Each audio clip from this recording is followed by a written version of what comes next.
परमेश्वर का धन्यवाद करता हूँ इस सुंदर समय के लिए। विशेष तौर पे आप सबके साथ इस तरह से मिलकर प्रभु के वचन में से बोलने का मुझे जो अवसर प्रभु ने दिया है, उसके लिए मैं प्रभु का बहुत आभारी हूँ। जैसा कि जिन जिन भाई ने अभी आपसे कहा कि मैं सिमजन ब्रदर और लूक ब्रदर के साथ हनानी मिशन में उनके साथ प्रभु के राज्य के लिए जितना मेरी तरफ से हो सकता है उतना मैं प्रभु के राज्य के लिए कार्य प्रभु के राज्य के कार्य में कार्य कर रहा हूँ। और ये मौका भी मैं समझता हूँ कि प्रभु ने उसी संपर्क के द्वारा मुझे ये मौका मिला है कि मैं आप सबके बीच में इस तरह से आकर प्रभु के वचन में से बोल सकूं। जैसा कि जब जीन भाई प्रार्थना कर रहे थे तो हमने सुना कि वो बोल रहे थे कि प्रभु तेरा वचन सत्य है, प्रभु तेरा वचन संपूर्ण है, प्रभु तेरा वचन में कुछ भी खोट नहीं है, तेरा वचन सत्य है, तेरा वचन झूठा नहीं है। और प्रभु ने भी जब हम वो गीत गा रहे थे, तू पवित्र पवित्र है, तू सच्चा है प्रभु, तू झूठा नहीं है। तो प्रभु का वचन जो हमारे को प्रभु ने दिया है वो सच्चा वचन है, उसमें झूठ का एक भी अंश नहीं है। हम जब इस दुनिया में देखते हैं, चाहे जितना भी अच्छा व्यक्ति वो क्यों ना हो, हम उसमें कहीं ना कहीं एक झूठ का अंश पाएंगे। वो संपूर्ण रूप से सच्चाई हम उस व्यक्ति में पाना थोड़ा मुश्किल होगा। सच्चे व्यक्ति भी होंगे, लेकिन प्रभु का वचन ऐसा नहीं है। प्रभु के वचन में कोई मिलावट नहीं है। हम बाजार में कुछ सामान खरीदने जाते हैं तो हम देखते हैं कि उस सामान में सबसे पहला हमारा ध्यान इसी तरह जाता है कि कहीं ये डुप्लीकेट तो नहीं है, कहीं इसमें कोई मिलावट तो नहीं है। लेकिन प्रभु का वचन ऐसा नहीं है। प्रभु का वचन शुद्ध है। पौलुस जिस प्रकार से कहता है कि शुद्ध एक दूध की भांति, एक शुद्ध प्योर मिल्क, शुद्ध दूध जो है, तो उसकी भांति है प्रभु का वचन। तो आज हम प्रार्थना करते हैं, मेरी यही प्रार्थना है प्रभु से कि जो भी वचन प्रभु आज हमारे बीच में कहना चाहते हैं उससे आप सभी को अनुग्रह मिले, आप सभी को आशीष मिले, आप सभी की जो परिस्थितियां हैं उसमें एक बदलाव आए। क्योंकि मैं ये वचन बोलकर चला जाऊंगा।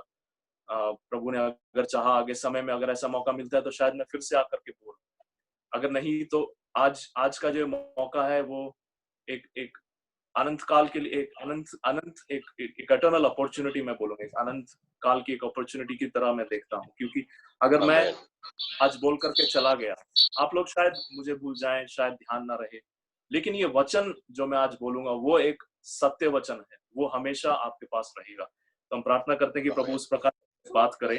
तो मैं आज के अपने हमारे मनन के लिए मैं लूका रचित सुसमाचार उसका 7वां अध्याय, लूका रचित सुसमाचार उसका 7वां अध्याय उसका 1 से लेकर के 10 तक, 1 से लेकर के 10 तक।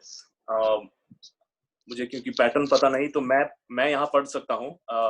मैं यहाँ पर हिंदी में पढ़ता हूँ। लूका रचित सुसमाचार उसका 7वां अध्याय उसका 1 से लेकर 10 तक पढ़ना है। आप पढ़ सकते हैं ब्रदर, अगर आप जी। जब वे लोगों से ये सारी बातें कह चुका तो कफरनहूम में आया। वहां किसी सूबेदार का एक दास जो उसका प्रिय था बीमारी से मरने पर था। उसने यीशु की चर्चा सुनकर यहूदियों के कई पुरनियों को उसे ये विनती करने की उसके पास भेजा कि आकर मेरे दास को चंगा कर। वे यीशु के पास आए और उसे बड़ी विनती करके कहने लगा, वो इस योग्य है कि तू उसके लिए ये करे, क्योंकि वो हमारी जाति से प्रेम रखता है और उसी ने हमारे आराधनालय को बनाया है।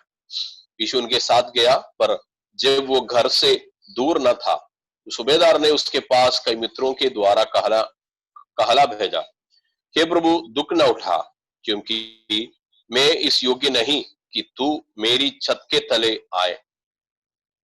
इसी कारण मैंने अपने आप को इस योग्य भी न समझा कि तेरे पास आऊं, पर वचन ही कह दे तो मेरा सेवक चंगा हो जाएगा।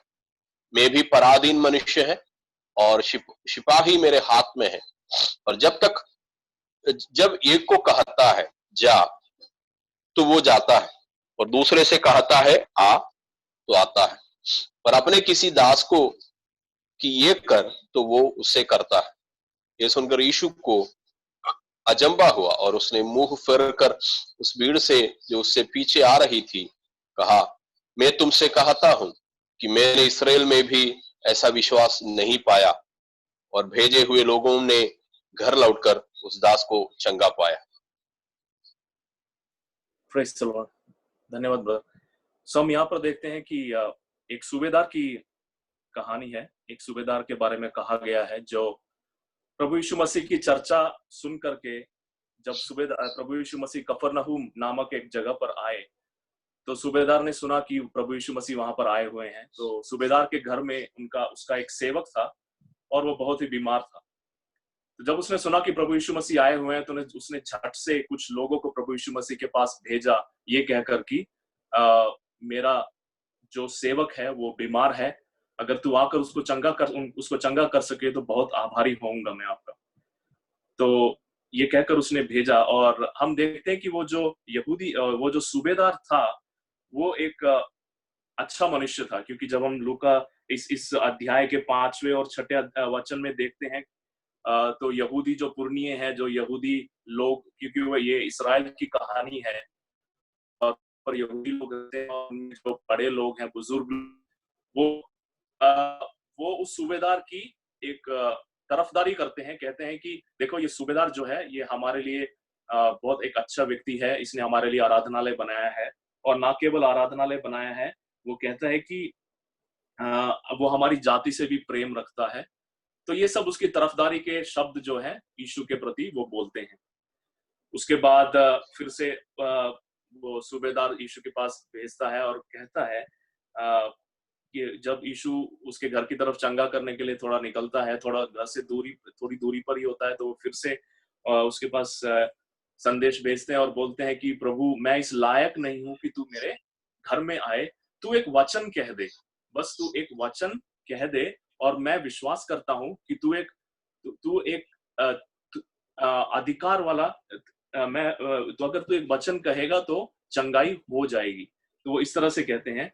और उसके बाद वो 8वें वचन में इस प्रकार से बोलता है, मैं भी पराधीन मनुष्य हूं, अर्थात मतलब कि मैं भी एक ऐसा मनुष्य हूं जो किसी अधिकार के नीचे काम करता है और मैं जानता हूं कि अधिकार का मतलब क्या है। मैं भी एक पराधीन मनुष्य हूं और सिपाही मेरे हाथ में है, और जब मैं एक को कहता हूं तो वो जाता है, दूसरे को कहता हूं कि आ तो वो आता है, और अपने किसी दास को यह कहकर तो वह उसे करता है। ये सुनकर यीशु ने अचंभा किया और मुंह फेर कर उस भीड़ से जो उसके पीछे आ रही थी कहा, मैं तुमसे कहता हूं कि मैंने इस्राएल में भी ऐसा विश्वास नहीं पाया। विश्वास और अधिकार, विश्वास और पराधीनता का एक एहसास जो हमारे जीवन में है, उसके बारे में मैं आपसे बोलना चाहता हूँ। देखिए सूबेदार, अगर हम देखें, सूबेदार एक फौजी आदमी है। हम सब लोग फौजी आदमियों को जानते हैं। मैं आपको पर्सनली किसी को नहीं जानता, लेकिन अगर आप में से किसी ने फौज में काम किया है या आपके पेरेंट्स या आपके रिश्तेदारों में कोई लोग हैं जो फौज में हैं, तो आप समझते होंगे कि वो जो फौजी एक आदमी होता है वो कितना सख्त होता है। एक जो फौजी आदमी होता है वो एक बहुत डिसिप्लिन्ड आदमी होता है। उसका एक रूटीन होता है। वो सुबह उठ के ये काम करना है, दोपहर को ये काम करना है, हर काम में उसका एक डिसिप्लिन हम देखते हैं। उसका जो जीवन है वो उसका एक जीवन एक निर्धारित समय के अनुसार चलने वाला। तो यहाँ पर हम सूबेदार, दूसरी बात ये है कि ये सूबेदार जो है वो एक इस्राएली नहीं है, वो एक रोमी है। वो इस्राएल, क्योंकि उस वक्त रोमन साम्राज्य था वो इस्राएल के ऊपर राज करता था। तो ये सूबेदार हम समझ सकते हैं एक रोमी मनुष्य, यहूदी मनुष्य नहीं है, वो एक रोमी है। इस सब के बावजूद ये जो सूबेदार है उसके बारे में अगर हम देखें यहाँ पर, तो एक दो बातें मैं सूबेदार के बारे में कह करके अधिकार और विश्वास के बारे में आपसे बात करना चाहूंगा। जब हम सूबेदार के बारे में कहते हैं तो एक सबसे पहले अगर हम देखें तो सूबेदार कहता है कि जो इस्राएल के पुरनिये हैं वो सूबेदार के बारे में कहता है कि ये इस्राएल को, हमारी जाति से प्रेम करता है। तो पहली बात, हालांकि वो फौजी है और वो एक ऐसे राज्य का फौजी है जो वहां पर इसराइलियों को अधीन बनाए हुए है, गुलाम बनाए हुए एक तरह से अगर हम बोलें। लेकिन उसके बावजूद वो जो वहां के लोग हैं, जो लोकल लोग हैं, वहां के यहूदी लोग हैं, उनसे वो बैर नहीं रखता, उनसे वो प्रेम करता है। तो हम समझ सकते हैं कि एक फौजी होने के बावजूद, देखिए सूबेदार अगर हम इंग्लिश में पढ़ें ये शब्द सेंचुरियन, इसका मतलब है कि कम से कम भी 100 सिपाही उसके अधीन है, वो 100 सिपाहियों के ऊपर का एक अफसर है। तो सूबेदार एक ऐसा फौजी जिसके अंडर में 100 सिपाही लोग काम कर रहे हैं, तो हम समझ सकते हैं वो एक एक अच्छा अफसर है, वो ऊंचे कद का अफसर है। वो सूबेदार यहाँ पर आकर के ना केवल उसके बारे में पहली चीज हम समझ सकते हैं कि वो एक अच्छा मनुष्य है, क्योंकि वो जिस राज्य में वो जिस राज्य में वो रहता है, उनके उनके लोगों को वो प्रेम करता है, उनसे प्रेम करता है। तो पहली बात तो ये हम समझ सकते हैं, सूबेदार हालांकि ये फौजी है, लेकिन वो जो बाहर का जो सख्तपन है, वो बाहर का सख्तपन उसमें होगा, लेकिन अंदर से उसका दिल बहुत प्रेम रखने वाला मन है। पहली बात ये। दूसरी बात ये, वो बोलता है, इस्राएल के पुरनिये बोलते हैं कि इसने हमारे लिए आराधनालय भी बनाया। देखिए, हम समझ सकते हैं कि वो लोगों से प्रेम करता है, लेकिन उसका आराधना करने वाला परमेश्वर जो जिस भी देव या देवी या देवता का वो आराधना करता है, वो कोई और होगा। हो सकता है कि उसने जब यहाँ पर आकर के देखा कि यहूदी किस प्रकार से आराधना करते हैं, सच्चे परमेश्वर की आराधना करते हैं, वचन पढ़कर आराधना करते हैं, तो उसको समझ में आया होगा, हाँ, कि उसका जीवन भी उसको भी इस परमेश्वर को जानना चाहिए। तो आराधनालय बनाने का एक उसमें बहुत पैसा खर्च होता है, उसमें बहुत, आप ऐसे समझिए कि एक रोमी बाहर के राज्य का आदमी इस दूसरे देश में आकर के उनके लिए, उनके प्रार्थना के लिए, उनकी आराधना के लिए एक आराधनालय बनाए, उसके लिए उसके पीछे उसको कितनी मशक्कत करनी पड़ेगी। तो ये समझकर हम देख सकते हैं कि वो एक हेल्प करने वाला, मदद करने वाला एक व्यक्ति, वो सेल्फिश या एक खुदगर्ज आदमी नहीं है, वो मदद करने में विश्वास रखता है और मदद भी करता है, और उसने यहाँ पे आराधनालय बनाया। तो ये उसकी खासियतें हैं, मैं जो आपको बता रहा हूँ। वो सूबेदार है, उसके नीचे 100 सिपाही हैं, वो यहूदियों से प्रेम करने वाला है। ना केवल वो यहूदी से प्रेम करने वाला, लेकिन उसके लिए उनके लिए उसने एक आराधनालय भी बनाया। इन सब के बावजूद अब देखें, उसके अगर हम देखें कि वो प्रभु यीशु मसीह के बारे में जब सुनता है, अगर पहला वचन पढ़ें, जब वह लोगों को अपनी सारी बातें सुना चुका था, तो कफरनहूम में आया, और किसी सूबेदार का एक दास जो उसका प्रिय था, बीमारी से मरने पर था। उसने यीशु की चर्चा सुनकर यहूदियों के कई पुरनियों को उससे विनती करने उसके पास गए। यीशु की चर्चा सुनकर, देखिए, यीशु मसीह के बारे में उसने सुना, और सुनने से ही उसने प्रभु के पास कुछ लोगों को भेजा। अभी उसने कैसे सुना? देखिए, कफरनहूम में है, और अगर हम 3 अध्याय पीछे जाएं, लूका रचित सुसमाचार उसका चौथा अध्याय और उसका 31वां वचन अगर हम पढ़ें, उसका चौथा अध्याय उसका 31वां वचन, 31 और 32। फिर वो गलील के कफरनहूम नगर को गया और शबत के दिन लोगों को उपदेश दे रहा था। वे उसके उपदेश से चकित हो गए, क्योंकि उसका वचन अधिकार सहित था। उसका वचन अधिकार सहित था। अगर हम आगे भी पढ़े, माफ कीजिए, मैं आगे भी पढ़ रहा हूं। आराधनालय में एक मनुष्य था जिसमें अशुद्ध आत्मा थी। वह ऊंचे शब्द से चिल्ला उठा, हे यीशु नासरी, हमें तुझसे क्या काम? क्या तू हमें नाश करने आया है? मैं तुझे जानता हूं कि तू कौन है, तू परमेश्वर का पवित्र जन है। यीशु ने उसे डांट कर चुप रहे और उससे निकल जा कहा, चुप रहे और उसमें से निकल जा। तब दुष्टात्मा उसे बीच में पटक कर बिना हानि पहुंचाए उसमें से निकल गई। इस पर सबको अचंभा हुआ और वे आपस में बात करके कहने लगे कि ये कैसा वचन है कि वे अधिकार और सामर्थ के साथ अशुद्ध आत्माओं को आज्ञा देता है और वह निकल जाती है। देखिए, यहाँ कफरनहूम में वो पहले भी आया। 2 अध्याय पहले हम जब पढ़ते हैं तो कफरनहूम में यीशु मसीह आया था और उसने ऐसा एक आश्चर्य का कर्म किया। तो मैं समझता हूं कि हो सकता है कि उस सूबेदार को कहीं ना कहीं से यीशु मसीह के इस कार्य के बारे में पता चला हो, क्योंकि ये सूबेदार भी कफरनहूम में, जब हम 7वें अध्याय में आते हैं तो हम देखते हैं कि यीशु मसीह फिर से कफरनहूम में आया और कफरनहूम में ही ये सूबेदार था। तो वहां पर हम समझ सकते हैं कि यीशु मसीह की चर्चा सुनी, लेकिन चर्चा सुनने की वजह से नहीं वो प्रभु यीशु मसीह के पास गया। जब हम 8वें वचन में पढ़ते हैं, उसने प्रभु यीशु मसीह से ये बोला कि हे प्रभु, तू एक वचन कह दे और मैं विश्वास करता हूं कि अगर तू एक वचन कह देगा, वो वचन काफी होगा मेरे दास को चंगा करने के लिए, क्योंकि मैं भी एक पराधीन मनुष्य हूं। मैं भी एक मनुष्य हूं जो अधिकार के नीचे रहता है। देखिए, कई बार हमारे अविश्वास का कारण ये है कि हम प्रभु यीशु मसीह के अधिकार को पूरी तरह से समझ नहीं पाते। हम अपने आप को पूरी तरह से प्रभु यीशु मसीह के अधीन देने में असमर्थ होते हैं। ये हमारे विश्वास में थोड़ा खोट रह जाता है। अगर मैं आपको एक छोटा सा उदाहरण दूं तो मान लीजिए आपके आपके आपकी जगह, आपके टाउन में ऐसे आपको लॉकडाउन में रहना है, तो उस हवलदार का अगर हम अधिकार के बारे में बात करते हैं, दो चीजें उसमें निकल करके आती हैं, उसका ओहदा और उसकी ताकत, power and position, position and power. उस व्यक्ति का ओहदा और उस व्यक्ति की ताकत। अगर एक हवलदार आपके आकर कहता है तो आपके मन में पूरी तरह से विश्वास नहीं, अरे ये तो एक हवलदार ने कहा है। लेकिन उसी जगह अगर एक इंस्पेक्टर आके बोलता है तो आपको थोड़ा सा और विश्वास होगा, हाँ इंस्पेक्टर ने आके बोला है। लेकिन समझिए आपके डिस्ट्रिक्ट का सुपरिंटेंडेंट, एसपी आके बोलता है कि देखिए कल से लॉकडाउन है, कोई बाहर नहीं निकलेगा, तो आप उस पर और ज्यादा विश्वास करेंगे। अगर देश उस आपका एमएलए आके बोलता है तो आप उस पूरी तरह से विश्वास करेंगे। तो जैसे जैसे ओहदा बढ़ता जाता है, आपका विश्वास भी उस व्यक्ति की बात पर और ज्यादा बढ़ता जाएगा। जैसे जैसे उसका ओहदा और अधिकार, आप समझ सकते हैं, अगर एक हवलदार ने आके बोला, आप सोचेंगे पता नहीं यार, उसने सोचा शायद हमारे एरिया के लिए बोला होगा, सबके लिए नहीं बोला होगा, या शायद उसने ऐसे ही, हमें पता नहीं। लेकिन जैसे जैसे एक बड़ा अधिकारी, जैसे ही वो आदेश एक बड़े अधिकारी के पास से आता है, तो हमारा उस आदेश में विश्वास और ज्यादा होता है। तो अधिकार का मतलब एक ओहदा और अधिकार का मतलब एक ताकत। प्रभु यीशु मसीह का अधिकार क्या है?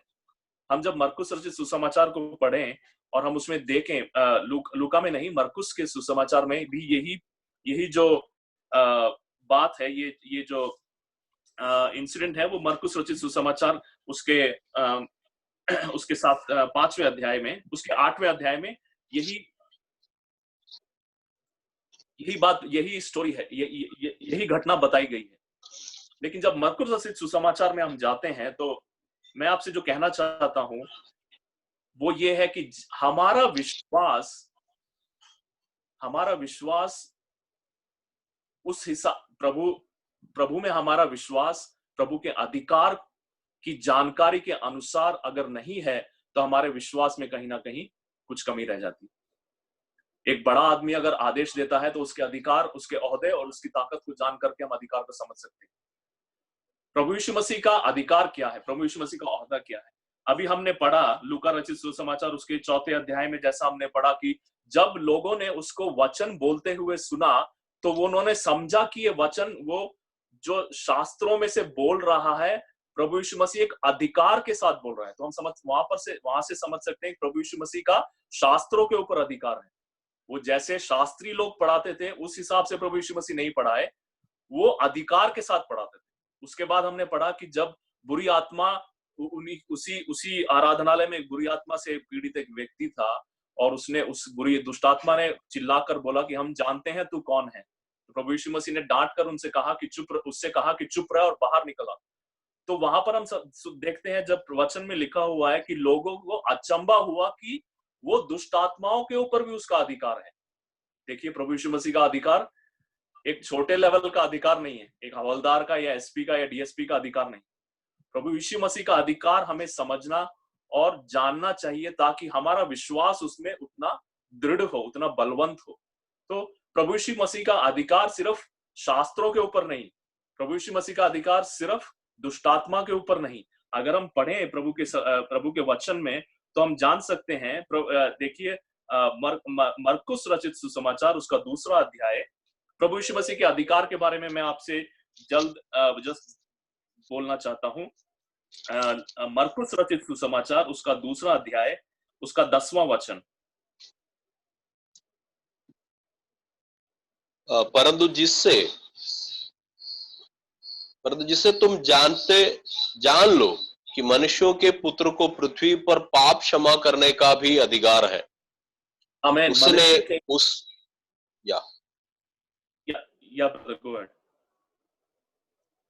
उस लकवे के रोगी से कहा।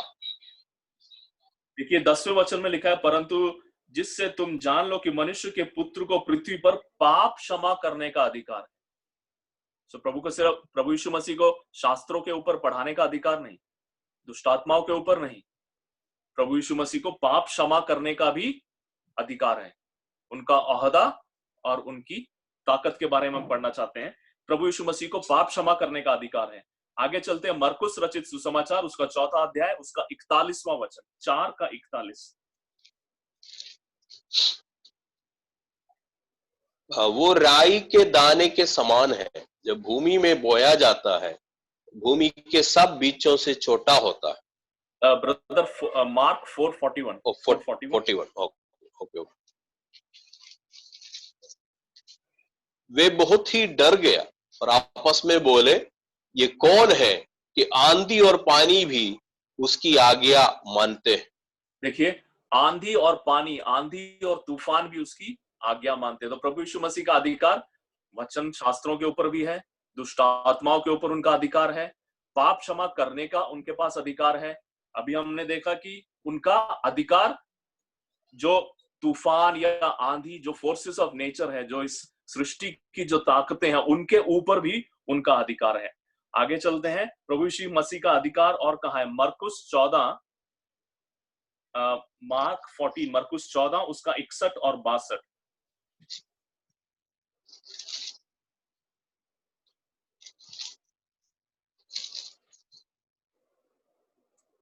माफ कीजिए, उससे पहले हम मरकुस 5 brother mark chapter 5 41 and 42, mark 5 मरकुस 5 उसका 41 और 42। और लड़की का हाथ पकड़कर उससे कहा, तलीदा खूमी, जिसका अर्थ है, हे लड़की, मैं तुझसे कहता हूं, उठ। और लड़की तुरंत उठकर चलने फिरने लगी, क्योंकि वो 12 वर्ष की थी। इस पर लोग बहुत चकित हो गए। देखिए, यहाँ पर हम देखते हैं कि प्रभु यीशु मसीह इस अध्याय को अगर हम पढ़ते हैं तो हम जान सकते हैं कि वो लड़की जो है मरी हुई थी, उस लड़की की मौत हो चुकी थी, लेकिन प्रभु यीशु मसीह यहाँ पर आए और उस लड़की का हाथ पकड़कर उसको उठाया और वो लड़की फिर से जीवित हो गई। वहां से हम समझ सकते हैं कि प्रभु यीशु मसीह का अधिकार मृत्यु के ऊपर भी है। लाजर को प्रभु यीशु मसीह ने, लाजर की कब्र में 4 दिन तक दफनाया गया था, उसके पास जाकर के प्रभु यीशु मसीह ने पुकार कर कहा, हे लाजर बाहर आ। तो लाजर जो है 4 दिन मरा हुआ व्यक्ति, वो उठ करके बाहर आ गया। Praise the lord. सो प्रभु यीशु मसीह का अधिकार मृत्यु के ऊपर भी है। अगर हम आगे चलें, यूहन्ना रचित सुसमाचार उसका 5वां अध्याय, यूहन्ना उसका 5 26 और 27। यूहन्ना रचित सुसमाचार 5वां अध्याय 26वां और 27वां वचन। हाँ, क्योंकि जिस रीति से पिता अपने आप में जीवित रखता है, उसी रीति से उसने पुत्र को भी ये अधिकार दिया है कि अपने आप में जीवन रखे। 27। वरन उसे न्याय करने का भी अधिकार दिया है, इसलिए कि वो मनुष्य का पुत्र है। देखिए, उसे न्याय करने का भी अधिकार दिया है। शास्त्रों का अधिकार, दुष्टात्माओं के ऊपर अधिकार, बीमारी के ऊपर का अधिकार, जो सृष्टि की सारी ताकतें हैं उनके ऊपर अधिकार, मृत्यु के ऊपर अधिकार। अगला हम देखते हैं कि प्रभु यीशु मसीह को न्याय करने का भी, अंतिम समय में जब हम सब प्रभु यीशु मसीह के सामने खड़े होंगे, ना केवल हम लेकिन और भी जो इस दुनिया के सारे जन है, पापी हो या जो भी जन है, जब वो सामने खड़े होंगे तो वहां पर न्याय करने का अधिकार भी प्रभु मसीह को दिया है। ना केवल ये, अगर यूहन्ना रचित सुसमाचार उसका 17वां अध्याय उसका 1-3 तक, 17 यूहन्ना 17 1 से 3।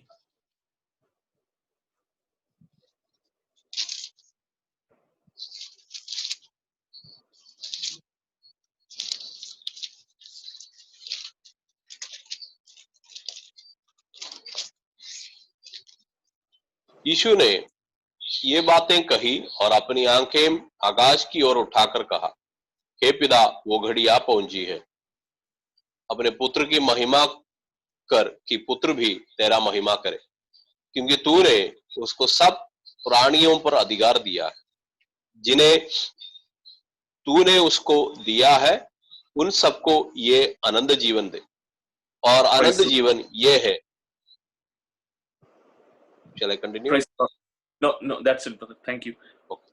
देखिए यहाँ पर हम देखते हैं कि अनंत जीवन का अधिकार प्रभु यीशु मसीह, अनंत जीवन देने का अधिकार भी प्रभु यीशु मसीह को दिया। देखिए जैसा मैं आपको उदाहरण दे रहा था कि एक छोटा हवलदार अगर आकर बोलता है कि आज से लॉकडाउन है, तो हम में से बहुत कम लोग विश्वास करेंगे। लेकिन जैसे जैसे ओहदा और ताकत बढ़ता जाता है और वहां से जब एक आदेश आता है तो हमारा विश्वास और बढ़ता जाएगा। अगर आपको एक एमएलए से अश्योरेंस मिलता है कि ये काम आपका हो जाएगा, तो आप उसका ओहदा और ताकत देखकर समझ सकते। लेकिन अगर प्रधानमंत्री खुद आकर कहे कि यह काम आपका हो जाएगा, तो आपको और ज्यादा विश्वास।